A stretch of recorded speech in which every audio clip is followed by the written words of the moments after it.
Dhanik Bharat Educational Institutions, Inter, IIT, JEE, NEET, admission opened. 80% 15% 5%. ఈ ఫార్ములాని ప్రకటించారు మంత్రి నారా లోకేష్. కానీ స్థానిక ఎన్నికల సీట్ల సర్దుబాటుపై జనసేన ఆగ్రహం వ్యక్తం చేస్తుంది. మంత్రి నాదెళ్ల మనోహర్ వ్యాఖ్యలపైన తెలుగుదేశం పార్టీ అభ్యంతరం వ్యక్తం చేస్తుంది. గత ఎన్నికల ఫార్ములా ఇప్పుడు వర్తించదంటున్నారు మంత్రి నాదెళ్ల. మేము లేకపోతే మీరెక్కడ అంటూ కూడా తెలుగుదేశం పార్టీ ఫైర్ అవుతుంది. 2024 ఎన్నికల్లో 135 అసెంబ్లీ సీట్లు గెలిచి చూపించామంటుంది తెలుగుదేశం పార్టీ. కానీ గత ఎన్నికల్లో మా బలంతోనే గెలిచారంటూ కూడా టీడీపీ వ్యాఖ్యానిస్తున్నాయి. 100కి 100% స్ట్రైక్ రేట్ తో 21 సీట్లు గెలిచామంటుంది జనసేన. అయితే రోజు రోజుకు ఇప్పటికే జనసేన పార్టీ బలోపేతం దిశగా అడుగులు వేస్తున్నటువంటి నేపథ్యం, క్షేత్రస్థాయి నుంచి పార్టీని బలోపేతం చేస్తున్నారు పార్టీ అధినేత పవన్ కళ్యాణ్. తాజాగా స్థానిక సమరం ఇరు పార్టీల మధ్య చిచ్చు పెట్టబోతుందా? స్థానిక సమరం కూటమిలో బీటలు వాడడానికి ఒక ప్రధాన కారణంగా నిలుస్తుందా? 80% 15% 5% ఈ ఫార్ములా పైన జనసేనాని ఇప్పటికే పూర్తి స్థాయిలో బయటికి ఓపెన్ కాకపోయినా ఆ పార్టీలో నెంబర్ 2 గా ఉన్న రాష్ట్ర మంత్రి నాదెళ్ల మనోహర్ చేసినటువంటి వ్యాఖ్యలు మాత్రం ఇదే అంశాన్ని ప్రధానంగా రాష్ట్ర వ్యాప్తంగా చర్చనీయాంశంగా చేస్తున్నాయి. ఇంతకీ మంత్రి నాదెళ్ల ఏమన్నారో ఓసారి చూద్దాం. 2024లో జరిగిన ఎన్నికలు మాత్రం ఓటు చీలనివ్వం అనే మాట ఆయన ఇచ్చినందుకు దాన్ని గౌరవించుకుంటూ ఎక్కడ కూడా పొరపాటు లేకుండా ఆయన నిలబడ్డారు. సో కూటమిలో మేము 4 అడుగులు వెనకేసినా కూడా అది కూటమిలు బలపరచడానికి ఎన్డీఏ భాగస్వాములుగా మేము ఒక బాధ్యతతోటి ముందుకెళ్ళాం తప్ప అది ఈ రోజున కూడా స్థానిక సంస్థల్లో అదే రీతిలో ముందుకెళ్తున్నాను అనుకోవడం అది పొరపాటు. కాబట్టి జనసేన పార్టీలో ఉన్న మా నాయకులు కార్యకర్తలు వివిధ ప్రాంతాల్లో మేము పర్యటించడం వాళ్ళందరికీ కూడా రాబోయే రోజుల్లో కూడా మీకు పోటీ చేసే అవకాశం కల్పించడానికి కోసం తప్పకుండా మీ నాయకత్వం బలోపేతం అయ్యేటట్టు మీరు క్షేత్రస్థాయిలో పర్యటించండి, నిలబడండి. పవన్ కళ్యాణ్ గారు కోరేది కూడా ఒకటే, యువత ముందుకు రావాలి, మహిళలు ముందుకు రావాలి, రాజకీయంగా అందరికీ మనం చక్కటి అవకాశం కల్పించాలి. అటువంటి అద్భుతమైన ఒక వేదిక కష్టపడి జనసేన పార్టీ నిర్మాణం చేసినప్పటి నుంచి కూడా ప్రజల పక్షాన్ని నిలబడి పోరాటం చేస్తూనే ఉన్నారు. కాబట్టి అప్పుడు వర్తించిన ఫార్ములా ఈ రోజు కూడా వర్తిస్తున్న వార్త ఈ రోజు వచ్చింది. అది కరెక్ట్ కాదు. మననే మాకు ఎన్డీఏ సమన్వయం చేసుకుంటూ మీటింగ్ చేసుకున్నాం.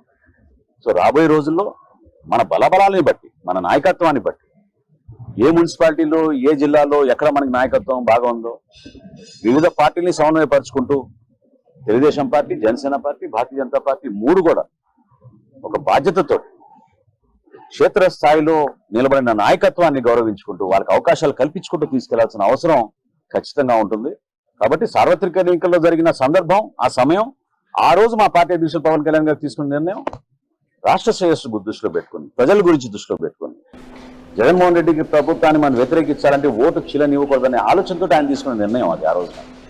ఈ రోజున తప్పకుండా క్షేత్రస్థాయిలో మనం పర్యటిస్తున్నప్పుడు జనసేన పార్టీ నాయకులు, కార్యకర్తల ఆవేదనలు, వివిధ పార్టీల ఆవేదన కూడా మనం అర్థం చేసుకుని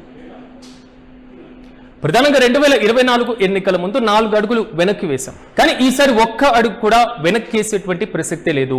సో ఈసారి జనసేన బలోపేతమై ముందు పూర్తి స్థాయిలో 100% స్ట్రైక్ రేట్ తో ఉంది కాబట్టి, ఇంకా పార్టీ బలోపేతం అయింది కాబట్టి క్షేత్రస్థాయిలో ఉన్నటువంటి కార్యకర్తలకు తప్పక న్యాయం చేస్తాం అనేటువంటి రీతిలో జనసేన మంత్రి వ్యాఖ్యానిస్తున్నారు. ఇక ఇదే అంశంపై మరింత సమాచారం మా ప్రతినిధి కిరణ్ అందిస్తారు. కిరణ్ చెప్పండి, 80% 15% 5% ఈ ఫార్ములాలో 15% అనేటువంటి కాన్సెప్ట్ ఉన్న జనసేన స్పందించింది. కానీ బీజేపీ ఇప్పటి వరకు అయితే స్పందించలేదు. అయితే ఎలా చూడొచ్చుంటారు ఈ వ్యాఖ్యలు? జనసేన కూడా ఎక్కడ తగ్గేదే లేదు అనేటువంటి రీతిలో ముందుకుంది. సో పూర్తి అప్డేట్స్ ఏంటి? 2024 ఎన్నికలకు ముందు ఉన్న రాజకీయ పరిస్థితులు వేరు, 2024 కూటమి అధికారంలోకి వచ్చినాక ప్రస్తుతం ఉన్న రాజకీయ పరిస్థితులు వేరు అంటూ కూటమిలో అటు జనసేనలో నెంబర్ 2 గా ఉన్న నాదెళ్ల మనోహర్ వ్యాఖ్యలు చేశారు. ఆ రోజు ఉన్న రాజకీయ పరిస్థితుల నేపథ్యంలో భాగంగా 4 అడుగులు వెనక్కి వేశాం. ప్రస్తుతం ఉన్న రాజకీయ పరిస్థితుల్లో వెనక్కి వేసే పరిస్థితి లేదు. బలం ఎక్కడైతే బలం ఉందో ఆ స్థానాల్లో ఖచ్చితంగా పోటీ చేస్తాం. గతం ఏదైతే టీడీపీలో నెంబర్ 2 గా ఉన్న నారా లోకేష్ చేసిన ప్రతిపాదన 1855 ఈ ఫార్ములాకు తాము వ్యతిరేకం. ఈ ఫార్ములాను మేము ఎట్టి పరిస్థితుల్లో అంగీకరిస్తాం. ఎక్కడైతే బలం ఉందో ఆ బలం ఉన్న ప్రాంతాల్లో ఖచ్చితంగా పోటీ చేసే పరిస్థితులే ఉంటాయి. జనసేన కార్యకర్తలు, జనసేన నేతలు స్థానిక సంస్థల్లో అవకాశాల కోసం ఎదురు చూస్తున్నారు. చాలా మందికి నేరుగా మాట ఇచ్చాం, ఎక్కువ మందికి నామినేటెడ్ పదవులు ఇవ్వలేకపోయాం కాబట్టి స్థానిక ఎన్నికల్లో అవకాశం కల్పిస్తామంటూ తమ పార్టీకి సంబంధించిన జనసేన కీలక నేతలకు, మండల స్థాయి నేతలకు, గ్రామీణ స్థాయి నేతలకు హామీ ఇచ్చాం. ఆ హామీ మేరకే ఖచ్చితంగా స్థానిక సంస్థల ఎన్నికల్లో ఖచ్చితంగా పోటీ చేస్తాం. బలమున్న ప్రాంతాల్లో టికెట్లు డిమాండ్ చేస్తాం. టికెట్లు డిమాండ్ చేయడమే కాకుండా కూటమి విజయానికి కూడా పాటుపడతామంటూ నాదెళ్ల మనోహర్ వ్యాఖ్యలు చేశారు. ఈ వ్యాఖ్యలపై టీడీపీ కూటమి నేతలు అసహనం వ్యక్తం చేస్తున్నారు. మీకు బలం ఎక్కడ? గత ఎన్నికల్లో 135 అసెంబ్లీ స్థానాల్లో గెలిచాం. మీకు 21 సీట్లు ఇచ్చాం. 21 సీట్లో మీరు మా బలంతో గెలిచారు, మా అండతో గెలిచారు. మీ పార్టీకి సంబంధించిన ఎమ్మెల్యేలు గెలిచారంటే అందుకు టీడీపీ కార్యకర్తలు కీలక పాత్ర పోషించారు. రాష్ట్ర వ్యాప్తంగా టీడీపీ అత్యంత బలంగా ఉంది. ఆయా నియోజకవర్గాల్లో కాదు, గ్రామీణ స్థాయిలో మా పార్టీ బలంగా ఉంది కాబట్టే మీకు టికెట్లు ఇచ్చాం, మీరు గెలిచారంటూ మరోవైపు టీడీపీ నేతలు అసహనం వ్యక్తం చేస్తున్నారు. ఇక్కడ ప్రధానంగా జనసేన బలోపేతమైంది.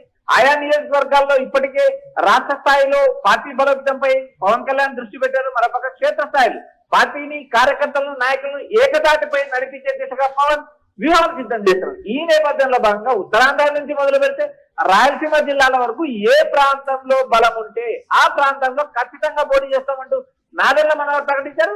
అయితే ఈ వ్యవహారం ఇటు నారా లోకేష్ కానీ కిరణ్, సాధారణంగా అంటే ప్రతి చిన్న అంశాన్ని నామినేటెడ్ పదవుల దగ్గర నుంచి, ఎమ్మెల్సీ స్థానాల భర్తీ దగ్గర నుంచి, రాజ్యసభ అభ్యర్థుల ఖరారు దగ్గర నుంచి ప్రతి దాంట్లో కూడా కూటమి అధినేతలు భేటీ కొంత క్లారిటీని మెయింటైన్ చేసేవారు.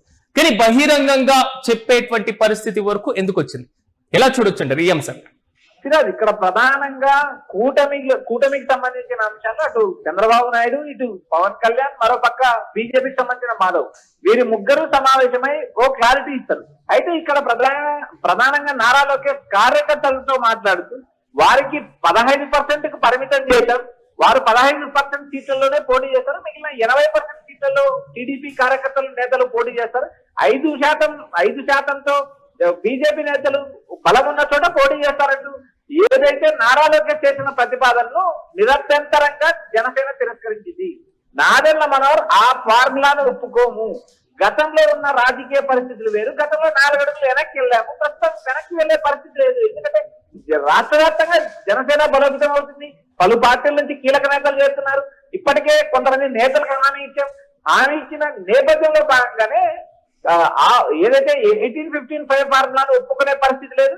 గతం కంటే జనసేన బలపడింది. గతంలో పోటీ చేసిన 4 అడుగులు వెనక్కి తగ్గి పోటీ చేసినప్పుడు కూడా 100% స్ట్రైక్ విజయం సాధించాం. ఇటు టీడీపీ నేతలు నేరుగా జనసేనపై తీవ్ర వ్యాఖ్యలు చేస్తున్నారు. మీరు గెలవడానికి కారణం మేము అంటూ జనసేన నేతలు, మీరు గెలిచింది మా ఓట్లతో అంటూ టీడీపీ నేతలు పరస్పరం విమర్శలు చేసుకుంటున్నారు. అయితే ఇప్పటికే కూటమిలో పలు చోట్ల ఆయా నియోజకవర్గాల్లో లుకలుకలున్నాయి. క్షేత్రస్థాయిలో పార్టీ నేతలు, కార్యకర్తల మధ్య సమన్వయం లేదు. మరోపక్క ఎమ్మెల్యేలకు ప్రధానంగా అంటే జనసేన కూడా క్షేత్రస్థాయిలో బలోపేతం దిశగా పార్టీ సభ్యత్వాలను పెంచుకునేటువంటి రీతిలో ముందడుగు వేస్తుంది. పార్టీ వ్యవస్థాపక దినోత్సవాన్ని కూడా నిర్వహించకుండా వాయిదా వేశారు. మరి ఇలాంటి సందర్భంలో జనసేనని కేవలం 15% పరిమితం చేయాలి అనేటువంటి ఆలోచన ఎన్నికలైన 2 ఏళ్ల తర్వాత కూడా ఇంకా తెలుగుదేశం పార్టీకి అదే మైండ్ సెట్ ఉంది. దీన్ని జనసేన రిసీవ్ చేసుకోలేకపోతుంది అనుకోవచ్చా? సిరాజ్, ఇక్కడ ప్రధానంగా ఎన్నికలకు ముందు కూటమిలు వేరు, ఎన్నికలు గెలిచిన తర్వాత కూటమిలు వేరు.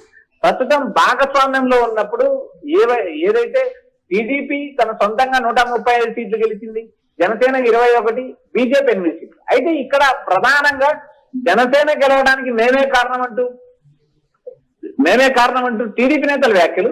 మరోపక్క మేము మీతో పొత్తు పెట్టుకున్నాము, ఏదైతే పొత్తు కట్టడానికి, కూటమి కట్టడానికి పవన్ కళ్యాణే కారణం, పవన్ కళ్యాణే బీజేపీని ఒప్పించారు, పవన్ కళ్యాణ్ ఒక మెట్టు తగ్గడం వల్లే జగన్మోహన్ రెడ్డిని ఓడించగలిగామంటూ జనసేన నేతలు వ్యాఖ్యలు చేస్తున్నారు. ఈ వ్యాఖ్యలన్నీ చూసిన తర్వాత నేరుగా కూటమిలో ఉన్న లుకలుకలు మరోపక్క 80-15-5 ఫార్ములాను 80% అంగీకరించమంటూ జనసేన నేతలు వ్యాఖ్యలు చేస్తున్నారు. ఇక్కడ ప్రధానంగా కూటమిలో ఉన్న లుకలుకలు, ఆయా నియోజకవర్గాల్లో క్షేత్రస్థాయిలో ఉన్న సమస్యలు, వీటిని అన్నింటిపైన కూటమి ఒక కమిటీని నియమించింది.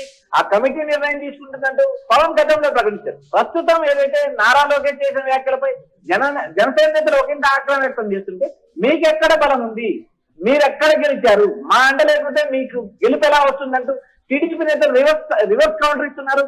ఈ వ్యవహారం చిలికి ఇప్పటికే గాలికి వానగా మారింది. అటు మీడియాలోను, ఇటు రాష్ట్ర వ్యాప్తంగాను నాదెళ్ల చేసిన వ్యాఖ్యలు తీవ్ర సంచలనమైన. Right Kiran, thank you. మొత్తం మీద 80%, 15%, 5%. ఈ ఫార్ములాను రాష్ట్ర మంత్రి నారా లోకేష్ ప్రకటించిన తర్వాత స్థానిక సంస్థల ఎన్నికల సీట్ల సర్దుబాటు పైన జనసేన ఆగ్రహం, అసంతృప్తితో ఉన్నట్లుగా తెలుస్తుంది. మంత్రి నాదెళ్ల మనోహర్ వ్యాఖ్యలపైన ఇదే అంశం ప్రధానంగా కనబడుతున్నటువంటి పైన అయితే మంత్రి వ్యాఖ్యలపైన తెలుగుదేశం పార్టీ కూడా అభ్యంతరం వ్యక్తం చేస్తున్నటువంటి పరిస్థితి. గత ఎన్నికలకు ముందు ఉన్నటువంటి ఫార్ములాను ఇప్పటికీ కూడా ఏ విధంగా వర్తింపజేస్తారు అంటూ కూడా నాదెళ్ల కామెంట్ చేయడం, మేము లేకపోతే మీరెక్కడ అంటూ తెలుగుదేశం పార్టీ నేతలు క్షేత్రస్థాయిలో ఫైర్ అవుతున్నటువంటి పరిస్థితులు కూడా కొన్ని సందర్భాల్లో కొన్ని కీలకమైనటువంటి సమావేశాల్లో ఫోటోలకు సంబంధించినటువంటి ఇష్యూ, మరి ముఖ్యంగా క్షేత్రస్థాయిలో కార్యకర్తల్లో అక్కడక్కడ బయటపడినటువంటి సమన్వయం లోపంతోనే క్షేత్రస్థాయిలో పూర్తి స్థాయిలో కూటమిని ముందుకు తీసుకువెళ్లాలి అంటూ పదే పదే అధినేతలు చెప్పినటువంటి సందర్భాలను కూడా మనం చూసాం. కానీ 2024 ఎన్నికల్లో 135 సీట్లతో అసెంబ్లీలో గెలిచి అడుగుపెట్టినటువంటి తెలుగుదేశం పార్టీ ఈసారి మా బలంని ఇంకా పెంచుకుంటాం, ఇంకా మా బలం అత్యధికంగానే ఉన్నాం కాబట్టి దీంతోనే అత్యధిక స్థానాలు గెలుచుకుంటాం అంటూ కూడా తెలుగుదేశం పార్టీ వ్యాఖ్యానిస్తుంటే, మీరు కేటాయించినటువంటి 21 సీట్లలో 100% స్ట్రైక్ రేట్ తో మేము గెలిచామంటూ కూడా జనసేన చెప్తున్నటువంటి వైనం. సో రోజు రోజుకు ఇంకా జనసేన పార్టీ క్షేత్రస్థాయిలో సంస్థాగతంగా బలోపేతం దిశగా అడుగులు వేస్తున్నటువంటి నేపథ్యంలో క్షేత్రస్థాయి నుంచి పార్టీని బలోపేతం చేసేటువంటి దిశగా అడుగులు వేస్తున్నారు ఆ పార్టీ అధినేత పవన్ కళ్యాణ్. ఇలాంటి సందర్భంలో 15% ఇంకా కట్టుబడి ఉంటారా, లేదా మరి పార్టీ అధినేతల సమావేశంలో ఏదైనా లోకేష్ ఫార్ములా చేంజ్ అయ్యేటువంటి అవకాశాలు ఏమైనా కనబడుతున్నాయా? 80%, 15%, 5% పైన ఇప్పటి వరకు బీజేపీ అయితే నోరు మెదపలేదు. సో ఇంకా ఎన్నికలు పూర్తయిన 2 ఏళ్ల తర్వాత కూడా ఇదే ఫార్ములాను ఏ విధంగా ఇంప్లిమెంట్ చేస్తారు, మా పార్టీ క్షేత్రస్థాయి కార్యకర్తలకు తప్పక న్యాయం చేస్తామంటూ కూడా జనసేన వ్యాఖ్యానిస్తుంది. చూడాలి ఈ తాజాగా స్థానిక పోరులో సీట్ల కేటాయింపు వ్యవహారం లోకేష్ ఫార్ములా మాత్రం రాష్ట్ర వ్యాప్తంగా కూటమి నేతల్లో కూడా తీవ్ర చర్చనీయాంశంగా మారింది.